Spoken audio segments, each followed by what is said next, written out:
and welcome to ONTV News. I'm Toy Creole. And I'm Kayla Brandon. What better way to celebrate Hump Day than a trip to your local farmers market in downtown Lake Orion? The market officially opened for the summer season this past Wednesday, and I was there with ONTV's Joe Johnson to see what fresh findings they had to offer. Ominous clouds Wednesday could have been trouble for vendors at the Lake Orion Farmers Market. But with the sound of a bell,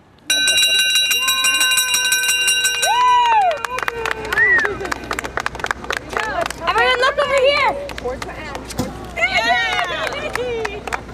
Bravo! The market was open for business. 2014 marked the first year that the Orion Arts Center has taken over managing duties from the Lake Orion DDA. I'm really excited about this first day of the market, and despite the weather, we still have a really great turnout of people here and activities going on. And I was really excited at 2 o'clock. I rang a new bell that we have here, and I'll be ringing that hourly and at the close of the market. So if you're in the area and hear that, remember to come down to the market. Variety seemed to be the main theme this year, with veteran vendors offering everything from traditional items like produce and flowers to newer vendors offering more exotic commodities like olive oil and mushrooms. Actually, we are having a butter pasta with one of the oil, actually with a cook. We also have a bread, and we have spices for people to just, taste to see how they like. And in future, we're gonna have in probably a couple of hours, we're gonna have meatball, which we're gonna saute in one of the oil again. Our shiitake is the most popular, probably because it is most well known and everything. The oysters and the cinnamon caps are more foreign to most people, so they kind of don't usually get them, but they're of course just as amazing. The oyster really go better with seafood dishes, and the cinnamon caps are kind of more of nutty kind of flavor, and people just haven't usually experienced them, so everyone sticks to their comfort zones really. Brown City farmer Phil Rhodes told ONTV it's the customers that keep him coming back to Lake Orion every summer. Today's really good. A lot of our regulars have showed up to get they kind of do a little pre-order through email, and they've picked up their stuff, and we've seen some new people, and it's a great market today. There's a lot of vendors. Last year we usually had 7-8 vendors. I think today we have close to 15 or so it's been busy so far, and hopefully the weather holds off. Rhodes even offers a crop box to customers where they can sign up to have a week's worth of produce delivered to a location near them. This is the CSA crop box. This week we have lettuce, some Russian kale. We have the breakfast radishes. Down here, if you can get the asparagus, we got the asparagus and the fresh strawberries. So this is for our CSA members that sign up for the 18-week program where they come to Rochester or Lake Orion and pick up their fresh box of vegetables. Event coordinators stress the major takeaway of shopping local is to support your fellow neighbors. But the most important thing is you're spending your dollars locally, and more of that profit stays in our community and stimulates and helps get new businesses going. The farmers market runs every Wednesday now through October 22nd. For more information, visit downtownlakeorion.org. The Lions Club Jubilee is a Lake Orion tradition that goes back several decades. Traditionally, the event was held in the village during 4th of July weekend, but 5 years ago, the event was forced to find a new location due to major renovations to the downtown area. Recently, the event returned to the village, much to the delight of Lake Orion residents. The Lions Club Jubilee kicked off on the evening of Thursday, June 19th, with larger opening day crowds than the event has experienced in recent years. The Jubilee returned to the village after 4 years on the grounds of Canterbury Village, following the sale of Always Christmas and its parking area. Skirbeck Brothers returned to provide the carnival rides, games, and food, with a portion of the proceeds generated going towards the Lions Club and its charitable efforts. The event ran through Sunday, June 22nd. Well, in the last few years, we've been over on Joslyn at Canterbury Village, and although Keith and the crew at Canterbury Village has been very helpful, and we've really appreciated their cooperation and hospitality.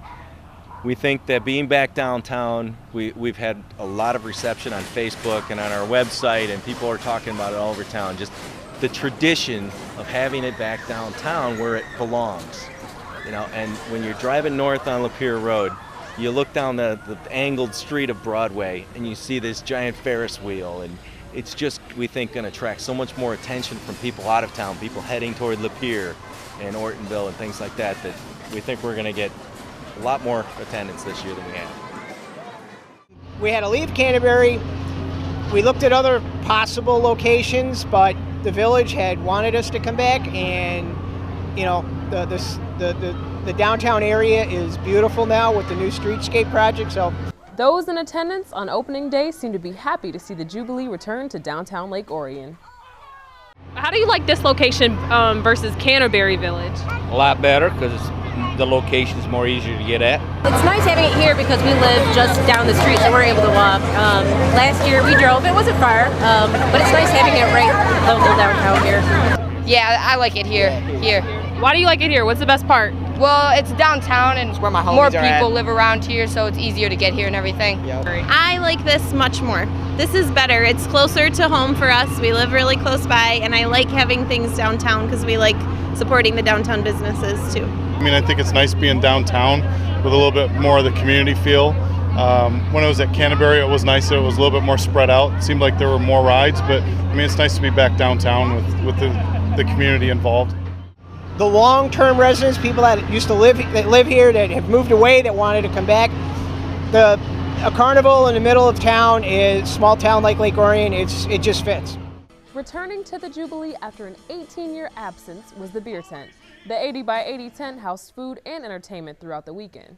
Traditionally, the beer tent has always been the Lions Club's largest fundraiser. The beer tent this year should really help us out. We haven't had it for many years, and I'm looking to make sure that we have a nice budget for our charities going into the next year, be able to support them even more. You know, the Leader Dog for the blind and the Bear Lake Camp for blind and disabled children. That's up in north of Lapeer. So we're looking forward to having a very good budget this year to help out more people than ever before. Perhaps the highlight of the weekend was a spectacular fireworks display over Lake Orion on Saturday night. The Lions Club raised $13,000 in 2 weeks to make the show possible. Crowds began to gather along M24 and in the Greens Park around 9 p.m. The show got a late start with the first shell launch from a barge on the lake at 10:30 p.m., but it was worth the wait. The 20-minute show generated oohs and ahs from those lining the shores of Lake Orion.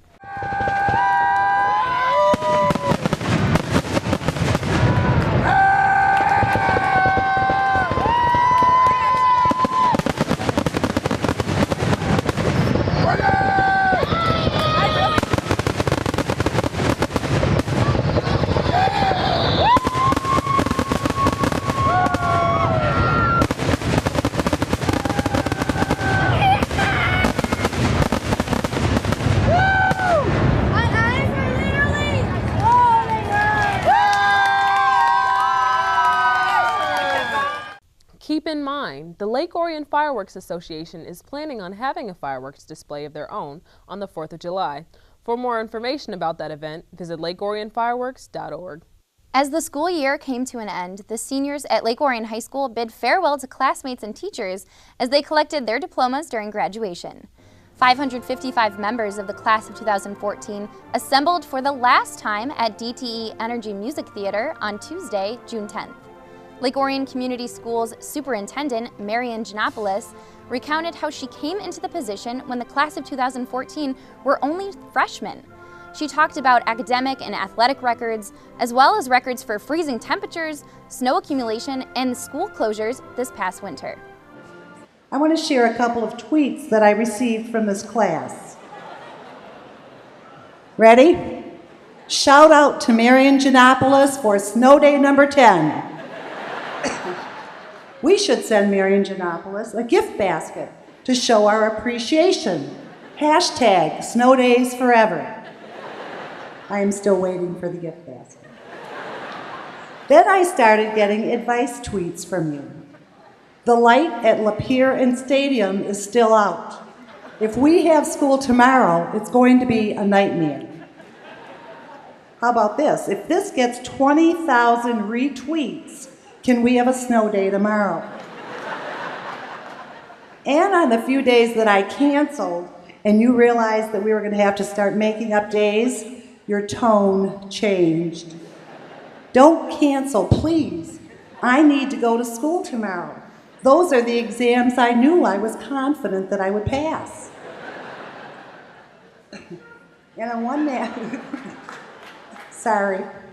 And on one nasty day, when I did not cancel, I received my favorite tweet. How about you stand outside and wait for a very late bus and tell me this is an acceptable temperature to have school? As graduates received their diplomas, one member of the class of 2014 received a special surprise. School officials conspired to have U.S. Air Force Staff Sergeant Angeline Dominguez present a diploma to her sister Joyce. Senior class president Craig Matola offered a few parting words and then led his classmates into the turning of the tassel ceremony. As class of 2014, your journey begins now. You have so many opportunities ahead of you that can all lead you to Wikipedia's notable alumni list. And even in the future, if you never make it to that list, I hope that you're doing whatever you're passionate about, because that's what should really matter in life. And I'm sure you're all eager to receive your diplomas and carry on with the ceremony. But first, let me take a selfie. All righty. Mr. Hawley, Mr. Alplis, would you like to join? Anyone else?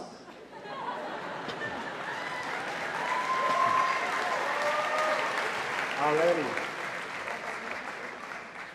Everyone ready? There you go. Thank you.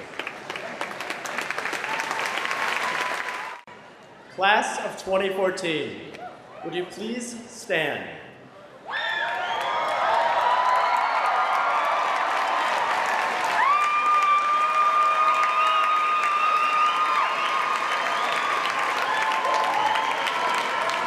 You may now turn your tassel from the right to the left. Ladies and gentlemen, I now present you the graduates of class of 2014. Congratulations. Woo!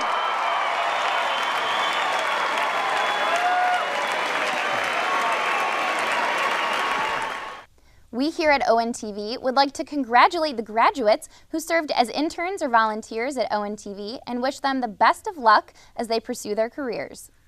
Every day you may encounter someone in this community who has a talent or skill that may surprise you. You may know Roberto Vecchi as the general manager of Buffalo Wild Wings, but did you know he's also an author and poet? On Saturday, June 14th, Crate's Coffee House on M24 hosted a book signing and poetry reading by Roberto Vecchi, whose book, The Dragon Within Redemption, is the first in a planned series of poetry collections. I've got poems that date back probably 8 or 9 years ago, but when I was writing then, I wasn't writing with the intent to publish. However, 3 years ago, I started talking to some of my friends who had read some of my poems, and they suggested that I had to publish it, so that's when I started writing with the intent. And from then on, it kind of came together last summer when I found a publisher online and put the book out there, and it's kind of been really good. The event also acted as a charity fundraiser. $4 from the sale of each book went toward Blessings in a Backpack, an organization that supplies students with meals to get them through the weekend. And that has a lot of special meaning for me because I was one of those kids growing up. I remember in high school not having a lot of money, being on free lunches for I think 2 or 3 years and reduced lunches for the rest. I remember what that was like, and I just wanted to do something with my book to help them out. We asked Vecchi if he had any words of advice for aspiring authors and poets. Keep one thing in mind. When you get your book in your hand and you're actually looking at it and seeing it, it's unlike anything you've ever felt. And find your own voice. You can't write, don't worry about who tells you how you have to write. Don't worry about the rules, don't worry about rhyming, don't worry about anything else. Just write from within and find your own voice. During this time of the year, it's not too difficult to find a car show any given weekend in the Metro Detroit area. Recently, Canterbury Village was the setting for a gathering of Corvette enthusiasts.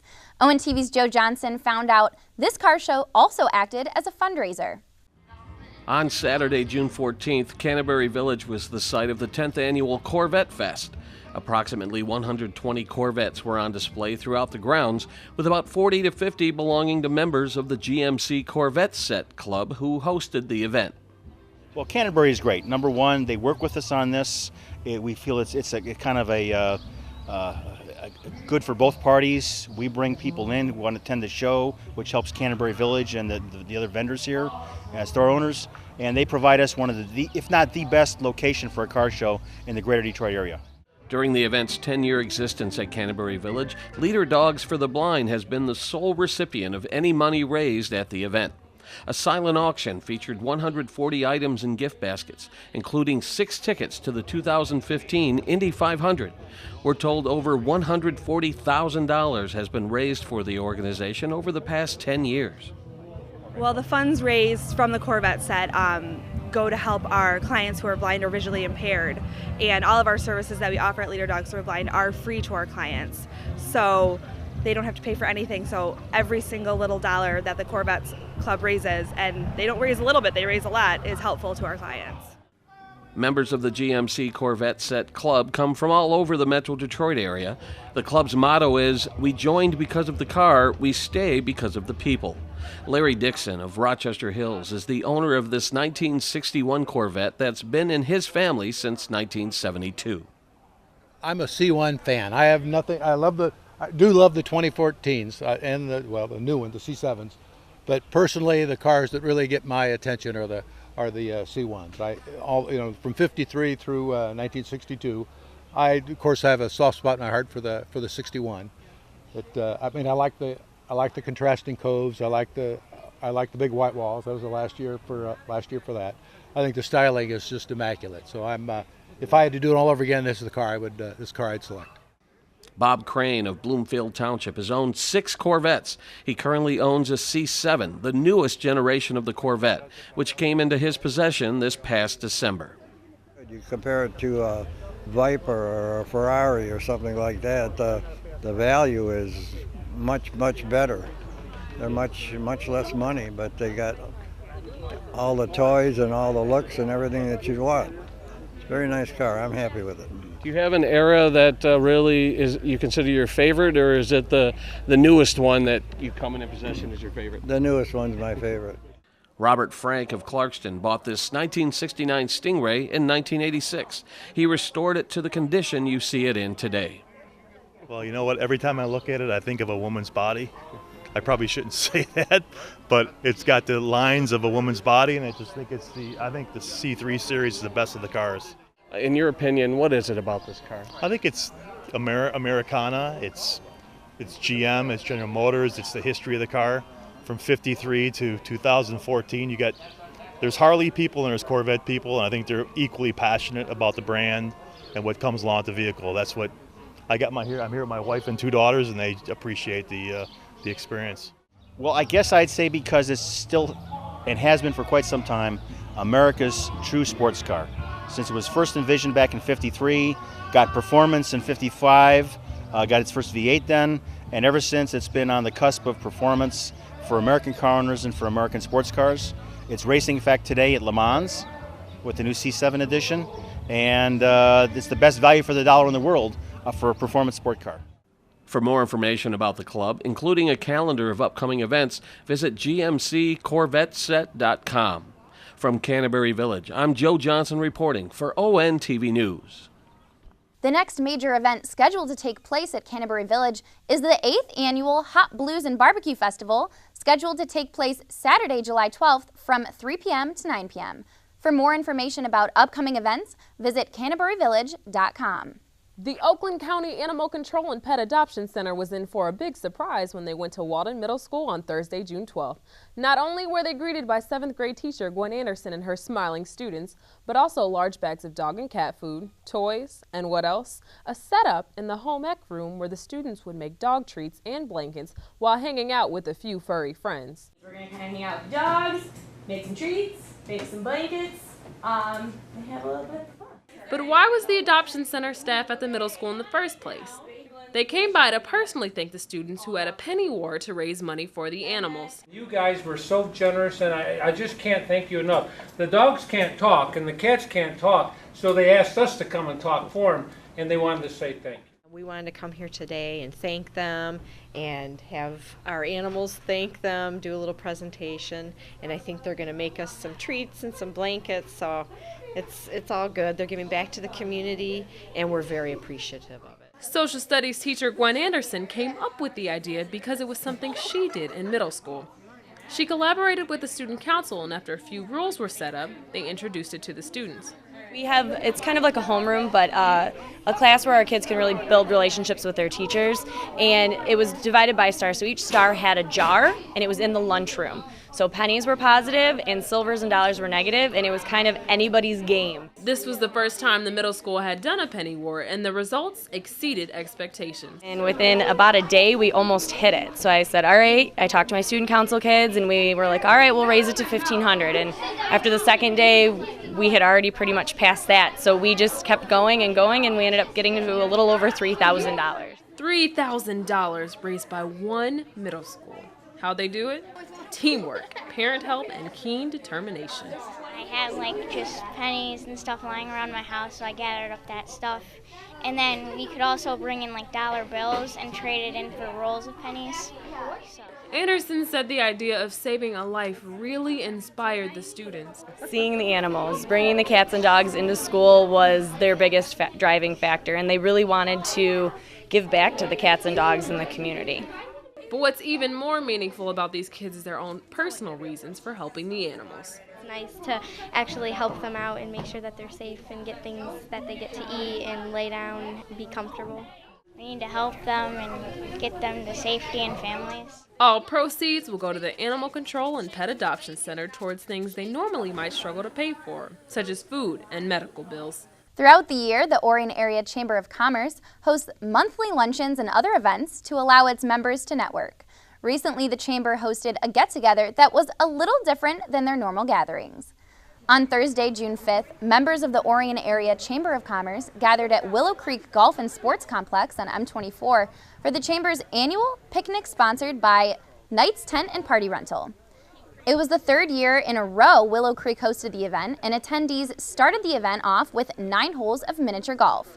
Teams were formed by randomly grouping chamber members.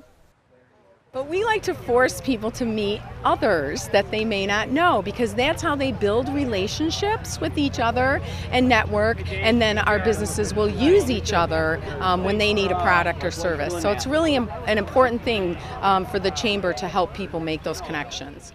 Following a round of golf, members were treated to chili dogs courtesy of Baldwin Cafe and frozen custard from Culver's.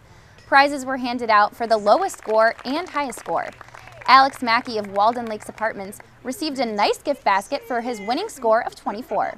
And with a score of 40 for 9 holes, Michelle Griffiths of PNC Bank received a gift basket full of goodies to help her improve her golf game. You know, every summer when it gets nice out, especially since we live here in Michigan, we love to get outside and do something fun and something different and something that is not quite so stuffy. So it's very fun to be here at Willow Creek and play some miniature golf and do door prizes and have hot dogs and just enjoy this beautiful weather that we have. For more information about the Chamber's monthly luncheons and other events, visit their website at orionareachamber.com or give them a call at 248-693-6300. It's that time of the year again when families all over our community get together to light up the sky with fireworks. ONTV stopped by Orion Fire Station number 2 to talk to Fire Prevention Lieutenant Christopher Hagan about how to stay safe around fireworks this holiday. Yeah, so fireworks safety is very common sense based. There's nothing too crazy about it. You want to make sure you don't point fireworks at anybody. It's that common sense rule. You don't want anything coming at you and hitting you in the face, and you don't want to have something hit somebody else. And you're dealing with a lot of active particles that can cause a fire. So not a lot of people know, but sparklers burn at 2,000 degrees, right around 2,000 degrees. So keeping them away from children or monitoring children with them is very, very important. We also want to keep a bucket of water and a hose nearby, kind of at all times. A lot of people have heard the dud firework. The dud firework is when you light and you're sitting there waiting for the show to go on and nothing happens. So what we want to do for people that have a dud firework is wait about 20 minutes. Never try to relight it, because the last thing that we want is to have a little bit of ember in there, a very, very short wick. You light it, and now we have ourselves a bigger problem, because now your face is really close, or your hands are very close. Not only will people be sending fireworks off from their own yards, but the Lake Orion Firework Association will be launching their fireworks on July 4th. ONTV was able to talk with the association president, Carl Cyrowski. The main thing is we have hired, last year we had Ace Pyro, very professional company. They're from Manchester, Michigan, so they're a Michigan company. And you know, we firmly believe to do business in our backyard if we can, and we are. And last year they put on a very good show. The thing that was very interesting to us is that prior to the show, they showed us a video of different kinds of fireworks, and we got to pick which ones we want, and then they put the show together. With all the fun that everyone will be having this July, please be aware and comply with all of the village ordinances. ONTV was able to catch up with Lake Orion's police chief, Jerry Narsh, at the police station. So we've got a lot of big fireworks shows coming up that are a blast, but everybody wants to know about the consumer fireworks and what they can use. So let's talk a little bit about what, at least in the village, is legal and illegal. One of the first things you need to know is that the village of Lake Orion does have an ordinance that pretty much mirrors state law, which means that fireworks can be lawfully shot off the day before, the day of, and the day after of several holidays, one of which, of course, is 4th of July. So that's a good thing. But there are certain restrictions to setting those fireworks off, and we want everybody to be cognizant of those laws and understanding what they can do and what they can't do, because it's very, very important. So in order for everybody to get along and have fun, celebrate our independence, and celebrate the other holidays, fireworks are just perfect for that occasion. But we'd ask you to be responsible, be reasonable, and of course be safe. Not only will the police be in full force for the Lake Orion fireworks, but the Orion firefighters will be there as well, making sure everyone has a safe and fun holiday season. With all that's happening in the township, the Board of Trustees have a lot to discuss at their bi-monthly meetings. Here is Victoria Craw with a recap of the June 16th meeting. It went on for almost 4.5 hours, but the Board of Trustees did get down to some serious business at their meeting on June 16th. Most of the discussion centered around the heating and cooling systems at the Orion Center and the proposed construction of a Tim Hortons and Cold Stone Creamery on Baldwin Road. Now I'm standing outside the Orion Center where heating and air conditioning has not been working properly. OHM advisors completed a review and presented their findings to the board. The advisors offered a few different options to fix the problem that range in price from $250,000 to $500,000. The board voted to proceed with the issue in closed session. The most lengthy talk of the night, though, concerned the proposed Tim Hortons and Cold Stone Creamery on Baldwin Road between Walgreen and Wetterstone Apartments. Some residents were concerned about increased traffic and the possibility of accidents, especially considering the density of young families in the area. And other residents questioned the hours of the Tim Hortons facility. They were worried that it might be open too late at night. But the board did approve the plan for the Tim Hortons and Cold Stone Creamery to be open from 5 a.m. to 11 p.m. Some other items of interest on the agenda were requests for some outdoor assembly licenses. The board approved one for the ATI Automotive Industrial for a training event, and they also approved another one for the Lake Orion Church of Christ for their annual Mission Possible events to be held July 30th through August 4th. The next Board of Trustees meeting is July 7th at 7 p.m. and as always, you can watch it live on ONTV. Thanks, Victoria. That's it for this edition of ONTV News. On behalf of the entire crew, I'm Kayla Brandon. And I'm Toy Creel. Thanks for watching.